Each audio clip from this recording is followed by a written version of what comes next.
120 সেকেন্ডে 4টা বিষয় কথা বলবো। গণ অধিকার পরিষদ নিবন্ধনকৃত একটা দল, প্রশ্নই আসে না অন্য দলে কাঁধ দিয়ে পা দিয়ে আমরা সংসদে যাব।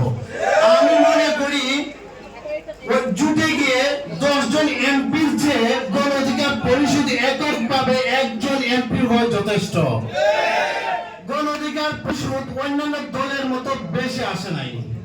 প্রিয় সহযোদ্ধাবৃন্দ, আপনারা জানেন বাংলাদেশ প্রবাসী অধিকার পরিষদের 53টা দেশে প্রবাসীরা আছে।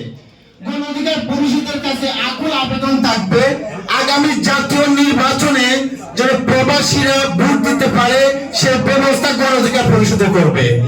3 নম্বর বিষয়টা হচ্ছে যারা সংসদ সদস্য হবেন, এমপি নির্বাচন করবেন, আপনারা জানেন আমাদের কেন্দ্রীয় কার্যালয়ে সেরকম কিন্তু বসার তেমন একটা ব্যবস্থা হয়নি।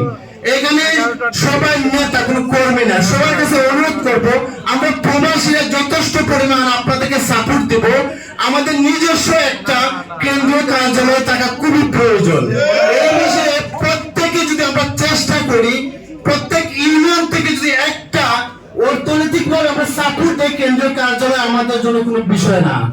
4 নম্বর বিষয়টা হচ্ছে আপনারা যারা এমপি প্রার্থী হবেন, কেন্দ্রীয় নেতারা আমাদের বিভিন্ন লোক যাদের হাত তুলবেন প্রতিটা জেলায় গিয়ে আপনি লক্ষ্য করে রাখবেন যে এমপি হবে, যে নেতা হবে, যে সংসদ সদস্য হবে তার জেলার নেতা কর্মীরা তার উপর কতটুকু সন্তুষ্ট।